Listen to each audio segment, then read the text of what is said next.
Bonsoir à tous, bienvenue sur la page de JBDev95, connu sur les autres réseaux sociaux sur le nom de Tuto JBDev. Alors aujourd'hui, nous allons voir ensemble le projet qu'on avait vu depuis l'espace de communauté. D'ailleurs, pour les nouveaux et les nouvelles, je vous dis, il faut toujours jeter un œil là-bas pour savoir quel type de vidéo qu'on va mettre chaque semaine. Sinon les gars, voici le plan d'aujourd'hui. Dans un premier temps, nous allons voir ensemble les listes, ou du moins la liste des outils qu'il vous faut. Et après, on va faire un résumé sur JSP. Et ensuite, on va passer directement dans la création du projet. Et puis pour terminer, on va coder le projet. Alors sur ce, je vous dis un très bon visionnage. Et avant de terminer cette partie-là, voilà, je tenais à vous remercier. Vous le savez tous déjà que voilà, si nous sommes une communauté maintenant, c'est pas uniquement JBLM5, c'est vous aussi.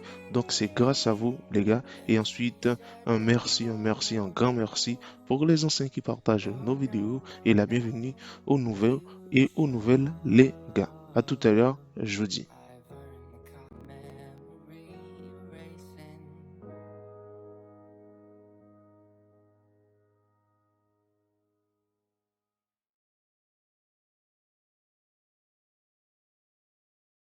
De retour les gars, comme je disais tout à l'heure, dans un premier temps, nous allons voir la liste des outils qu'il nous faut.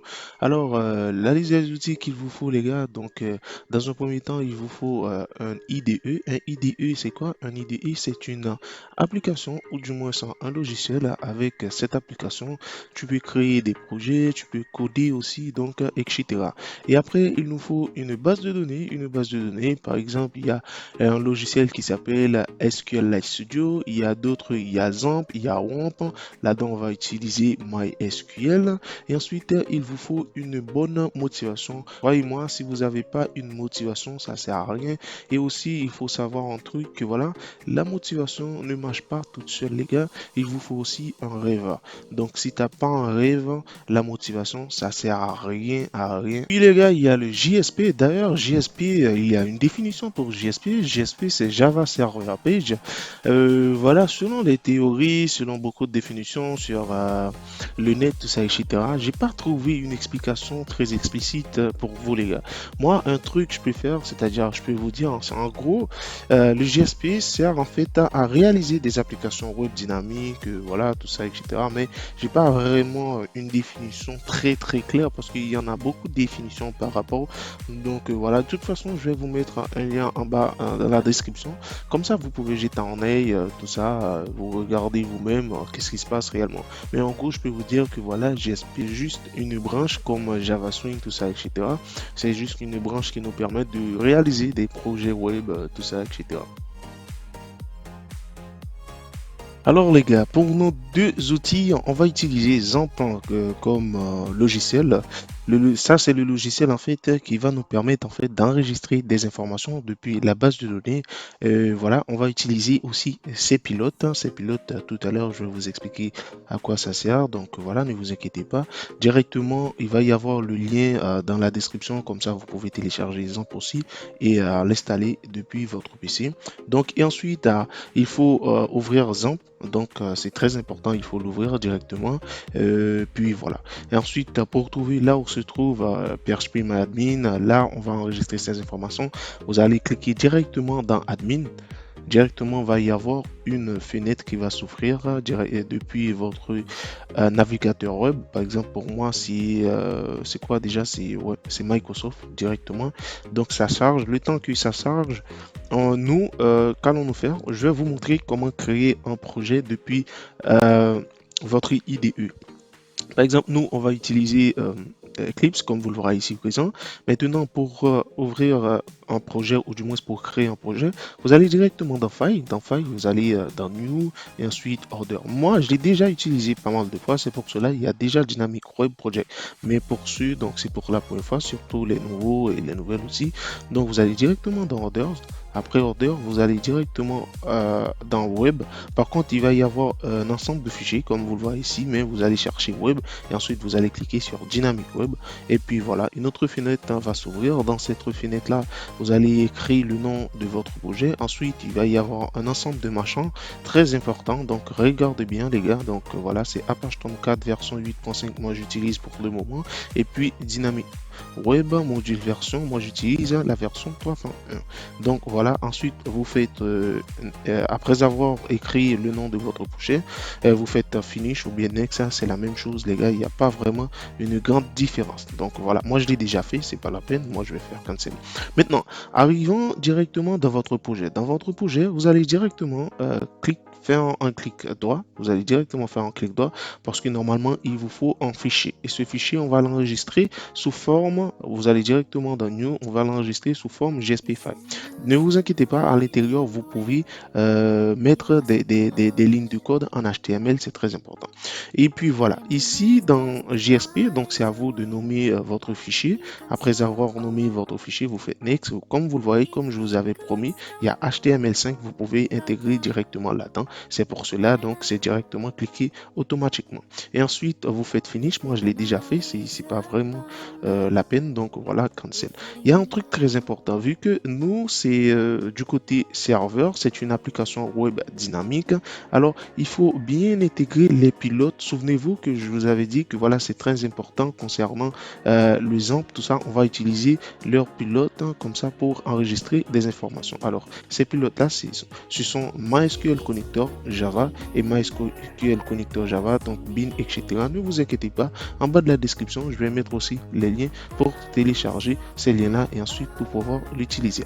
Alors les gars, nous allons faire ça très très vite et très simple. Par exemple, on va pas faire un cours de HTML et CSS parce que HTML CSS c'est un truc très très facile pour moi, je sais pas, mais dites-moi dans les commentaires que pensez-vous, est-ce que vous voulez que je vous fasse une vidéo concernant, mais aujourd'hui on va pas faire ça. Alors les gars, ça c'est du HTML comme vous le voyez ici devant vous, mais le plus important dans tout ça c'est au niveau de la forme.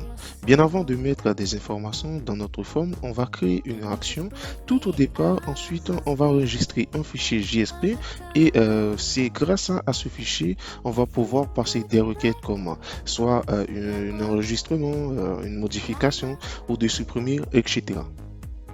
Faut savoir aussi, il y a la méthode de post qu'on va pas en parler aujourd'hui. D'ailleurs, ne vous inquiétez pas, dans une autre vidéo, je vais vous donner plus de détails concernant, mais pour l'instant, on va rester dans notre action. Maintenant, regardons ensemble de plus près notre forme. D'ailleurs, il faut savoir aussi, à l'intérieur de la forme, c'est un ensemble d'éléments qui nous permettent en fait soit d'enregistrer plus précisément, par exemple, comme vous le voyez devant vous, la partie description. Ces éléments vont être les champs texte, les boutons, les labels, etc. Et aussi dans la partie de me connecter. C'est pour cela que je vous dis, c'est du HTML et du CSS. C'est pas grand chose. Nous, qu'allons-nous faire? On va rester uniquement dans la partie, c'est-à-dire envoyer des informations depuis la base de données, récupérer des informations depuis la base de données, ou du moins passer des informations depuis la base de données. Prenons le cas, ça c'est votre forme. À l'intérieur, comme je disais tout à l'heure, il y a un ensemble d'éléments, les labels, les boutons, etc. Il faut savoir au niveau des champs de texte, il y a ce qu'on appelle type. Type, ça dépend. Ça peut être un texte, ça peut être un password, etc. Mais le plus important, il faut retenir, c'est le nom. En anglais, on dit name. Donc, ce nom-là va nous permettre en fait d'enregistrer des informations depuis le fichier dès le départ que voilà, je vous avais dit.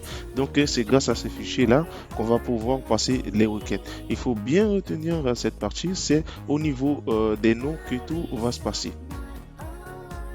Souvenez-vous, on avait créé une action. Dans cette action-là, on a pu enregistrer un fichier JSP et je vous avais dit aussi que voilà, à l'intérieur de ce fichier, on va enregistrer des informations, passer des requêtes. C'est très important, donc ce fichier. Et ensuite, pour aller plus loin, je vous ai parlé à l'intérieur de votre forme, il y a un ensemble d'éléments. D'ailleurs, c'est à vous de bien gérer ces éléments-là. Et c'est du HTML et du CSS. Mais le plus important parmi ces des éléments, c'est au niveau des champs de texte, tout ça, etc. Il y a ce qu'on appelle name. C'est très, très important. À l'intérieur maintenant de ce fichier, qu'allons-nous faire? Comme vous le voyez ici présent, on va récupérer ces noms-là.